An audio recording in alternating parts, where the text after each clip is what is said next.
चुनावी गपशप। तो सिटी न्यूज का चुनावी गपशप का सिलसिला पहुंचा है भारतीय जनता पार्टी के चुनावी कार्यालय में। तो यहाँ हमारे साथ बीजेपी से गिरिडीह विधानसभा से प्रत्याशी निर्भय कुमार शहबादी जी जुड़े हैं। तो आइए हम इनसे बात करें और जायजा लें चुनावी माहौल का। जी नमस्कार, बहुत बहुत स्वागत है निर्भय शहबादी जी आपका। धन्यवाद।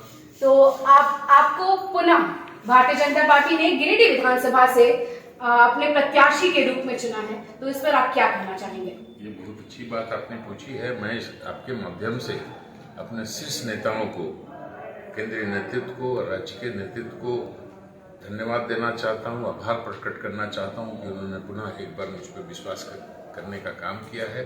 और मैं उनको यह आश्वस्त करता हूँ कि उनकी झोली में 32 गिरिडीह विधानसभा सीट उनके झोली में जाएगी। जी, तो अब मैं आपसे सवाल करना चाहूंगी कि आपकी तैयारियां किस तरह से चल रही हैं, तो आप इसके बारे में हमें जरा बताएं। देखिए, मेरा नामांकन 28 तारीख को है। नामांकन की तैयारी, हमारे यहाँ 4 मंडल है, चारों मंडल स्तर से नामांकन की पूरी तैयारी चल रही है। और मैं समझता हूँ कि रिकॉर्ड तोड़ लोग, हमारे मतदाता बंधु, हमारे साथी सब लोग आएंगे और हमको आशीर्वाद देने का काम करेंगे। उनका आशीर्वाद 28 तारीख को प्राप्त होगा तो दुगनी ऊर्जा के साथ में और हम काम करने की स्थिति में आ जाएंगे। हमारे सभी साथी बड़े उत्साहित हैं। हमारे जितने भी गिरिडीह में वास करने वाले पदाधिकारी हैं, जो हमारे समर्थक हैं, हमारे लिए अपना प्रवास कर रहे हैं, हमारे प्रभारी महोदय हैं, हमारे छत्तीसगढ़ के उप मुख्यमंत्री जी यहाँ पर हैं, उनकी ताकत के साथ जनता से हमारा और अधिक जुड़ाव हुआ है। पहले से जुड़ाव चलता ही था, लेकिन उनके माध्यम से मुझे जनता का और भरपूर स्नेह और आशीर्वाद मिल रहा है। और मेरी कामना है कि जनता इसमें पुरुष को वोट में तब्दील करने का काम करे। यही आपके माध्यम से मैं प्रार्थना करता हूँ।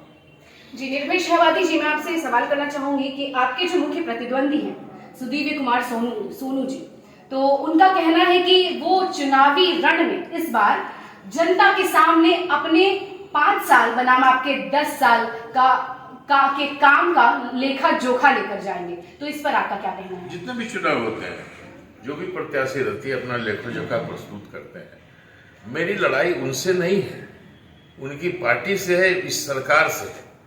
भारतीय जनता पार्टी इस सरकार को उखाड़ फेंकना चाहती है। हमारी लड़ाई वहाँ है। और रिपोर्ट कार्ड पहले अपने पार्टी का बताएं, तब हम बताएंगे। हमारी पार्टी का रिपोर्ट कार्ड देख लीजिए, केंद्र के नेतृत्व के माध्यम से कितना हमारा कल्याण हुआ है। और इनका देख लीजिए, जितने चुनावी वादे थे, पहले 5 साल पहले जितने वादे थे, एक भी उन्होंने धरती पर लागू नहीं किया। तो हमारा तो जनता प्रत्यक्ष रूप से देख रही है कि इन 5 सालों में सिर्फ लूट खसोट का आलम बना है। और जनता को निजात दिलाने का भारतीय जनता पार्टी ने बीड़ा उठाया है और इस सरकार को हटाने का काम करेगी भारतीय जनता पार्टी। जी, मैं आपसे पूछना चाहूंगी कि ऐसे आपके 10 साल में ऐसे क्या मुख्य काम रहे जिनके भरोसे आप चाहेंगे कि गिरिडीह की जनता दोबारा से आप पर भरोसा करके आपको पुनः विधायक बनाए? देखिए, इन 10 सालों में मैंने सभी क्षेत्रों में काम किया है। चाहे पानी का समस्या हो, बिजली की समस्या हो, रोड की समस्या हो, पुल पुलिया की बात हो, शिक्षा की बात हो। पीरटांड जैसे इलाका में डिग्री कॉलेज मैंने देने का काम किया। पीरटांड का सर्वांगीण विकास किया, बड़ी बड़ी सड़क की योजनाओं को धरातल पे लाया। पेयजल की सुविधा मैंने वहाँ पे दिया है। बड़ाकर नदी पे 4 पुल का निर्माण किया है। शिक्षा के क्षेत्र में वहाँ पर डिग्री कॉलेज की स्थापना के साथ साथ यहाँ गिरिडीह कॉलेज के सामने बहुउद्देशीय परीक्षा भवन लाया है, नर्सिंग कॉलेज लाया है। इतने अधिक मैं आपको अपना रिपोर्ट कार्ड छपा हुआ है हमारे पास, मैं आपको रिपोर्ट कार्ड दे दूंगा। आपसे आग्रह है कि मेरे रिपोर्ट कार्ड को जनता तक आपके माध्यम से पहुंचे। ये लिखित है और प्रत्यक्ष देखने की चीज है कि मैंने क्या किया है। और अभी सिर्फ मैं इतना कह सकता हूं कि अभी वर्तमान सरकार के जो उन्होंने क्या कहते हैं, छाया मुख्यमंत्री जी हैं, बगल में हमारी खड़ी हैं, वो लोग आकर के बिना टेंडर के, बिना कोई प्राक्कलन बने हुए, बिना कोई स्वीकृति प्राप्त किए हुए इन लोगों ने शिलान्यास किया है।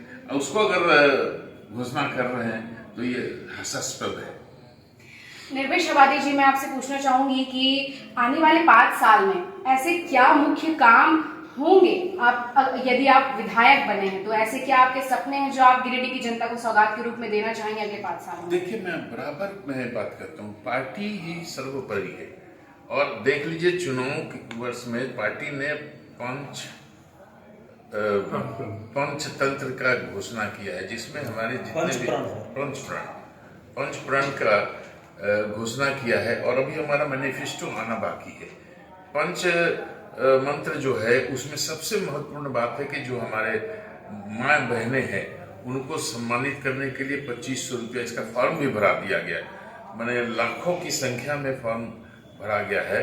और हम समझते हैं कि फिर हमारे नौजवानों के लिए, हमारे बुजुर्गों के लिए, हमारे सब चीज़ों के लिए हम लोग एक बड़ी पैकेज लेके आ रहे हैं। और भारतीय जनता पार्टी गर्व से कह सकती है कि जो घोषणा करती है उसको धरातल पर उतारने का काम करती है।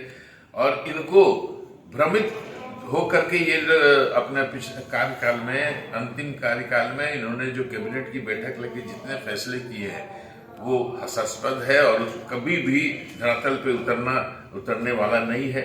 इसे भारतीय जनता पार्टी जो कहती है सो करती है। और अभी हमारा मैनिफेस्टो आएगा, पार्टी के निर्देश के अनुसार जो भी कार्य पार्टी निर्धारित करेगी उस तरह के विकास को करने का मैं काम करूंगा।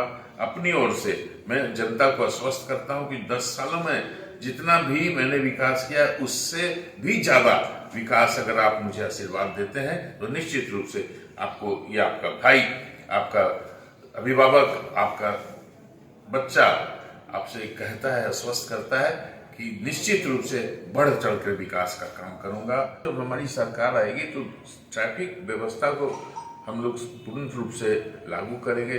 और जो फुटपाथ पे जो बैठते हैं हमारे लोग, एक हम समझते हैं कि बदनीयती से लोग फुटपाथ को घेरने का काम कर रहे हैं। जहाँ आवागमन हो सकता है, जहाँ गाड़ियाँ रुक सकती हैं, ऑटो रुक सकता है या मोटरसाइकिल रुक सकता है, वैसे जगहों को कैप्चर करके सुनियोजित ढंग से उन चीज़ों को कराया गया है। इन 4 सालों के अंदर में आप देखें, 4 साल पहले देखें, यहाँ के लोग उतना नहीं उनको तकलीफ थी ट्रैफिक से, लेकिन अभी इन 4 सालों में अस्त व्यस्त हो गया है।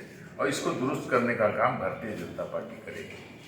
जी निर्भय शवादी जी, मैं आपसे पूछना चाहूंगी कि आपके जो प्रतिद्वंदी हैं वो शिक्षा के क्षेत्र में और गिरिडीह शहर में स्वास्थ्य के क्षेत्र में अपने अच्छे कामों का बहुत दम भरते हैं, तो इस पर आपका क्या कार्ड है? मैंने तो कह दिया कि रिपोर्ट कार्ड आपके सामने है, देख लीजिए शिक्षा के क्षेत्र में कितना काम हमारा हुआ है और स्वास्थ्य के क्षेत्र में क्या काम हुआ है। और मैंने बताया ना, सारी चीजें हमारे रिपोर्ट कार्ड में है। लेकिन अभी जितनी वो लोग कह रहे हैं अपनी पीठ अपने खुद थपथपाने का काम कर रहे हैं, कहीं कोई चीज धरातल पे नहीं। आप भ्रमण करके देख ले, कहाँ है मेडिकल कॉलेज, कहाँ इंजीनियरिंग कॉलेज, स्थल तक नहीं चयन हुआ है, शिलान्यास कर दिया गया है। कोई भी योजना का सबसे पहले प्राक्कलन बनता है, उसके बाद वो स्वीकृत होता है, फिर विभाग को जाता है, विभाग उसका टेंडर करता है। टेंडर होने के बाद जो ठेकेदार होते हैं वो आग्रह करता है अपने स्थानीय जनप्रतिनिधियों की इसका शिलान्यास कीजिए, लेकिन ऐसा कुछ भी हुए बिना शिलान्यास हो गया। मेरा तो आरोप है कि जनता इतनी बुद्धू नहीं है, इतना ये नहीं है, जनता को और बुद्धू बनाने का काम आप ना करें। जी, मैं एक महिला हूँ, तो अब मैं महिलाओं के मुद्दे को आपके पास रखना चाहूँगी कि मतलब हमारे देश की 50% आबादी है महिलाओं की, तो हमारे क्षेत्र की महिलाओं के लिए आप ऐसा क्या करेंगे और उनके उत्थान के लिए ऐसा क्या करेंगे आने वाले 5 सालों में? देखिए, महिला कॉलेज के लिए मैंने उसके 4 दीवारी से लेके उसके सजो सज्जा, उसके कमरे और उस वहाँ बेंच देने का काम किया था।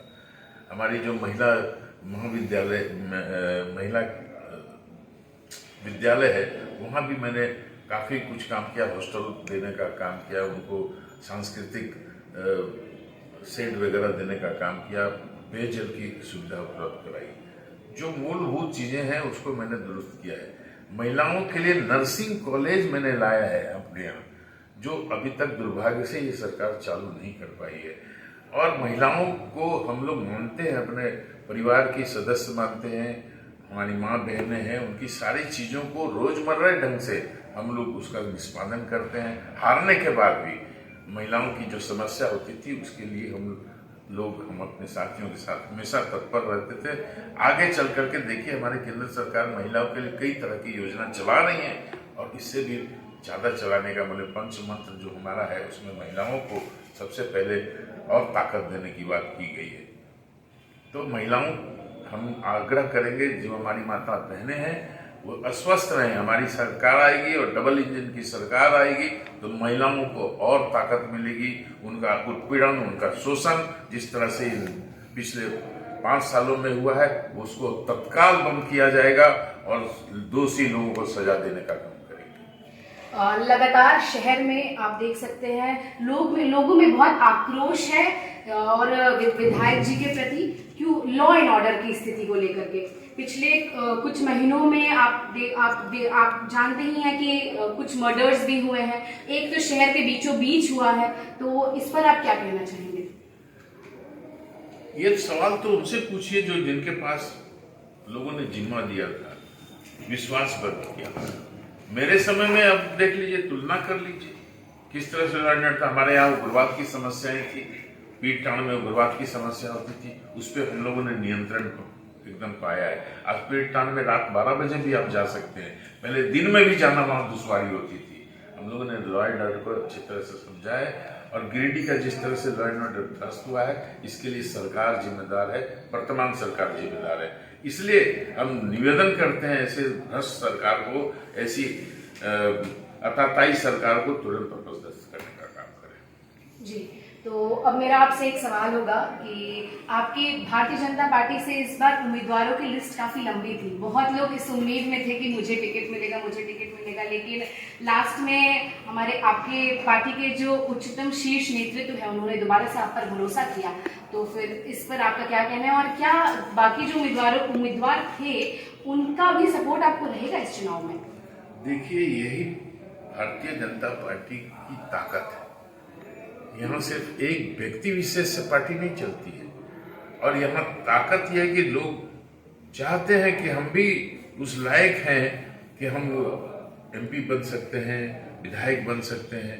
तो ये अच्छी बात है और कोई भी गलत परंपरा हमारे यहाँ नहीं भी। सबको इच्छा होती है कि हम मुखिया बने, हम विधायक बने, हम सांसद बने, तो ये अच्छी बात है। लेकिन पार्टी जिस पे भी निर्णय लेती है उसको सहर्ष लोग स्वीकारते हैं और मुझे इस बात की अत्यंत खुशी है कि जितने हमारे यहाँ जो और दावेदार थे हमारे इस कार्यालय को संभालने का काम कर रहे हैं, मैं उनके घर पे बैठा, लोग ने सहर्ष मेरा स्वागत किया, आश्वस्त किया कि आपका चुनाव नहीं है, हम लोग का चुनाव है। हम उम्मीदवार बन करके इस रंग में उतरने का काम करेंगे। मैं उन लोगों को आपके माध्यम से कोटि कोटि धन्यवाद देता हूँ।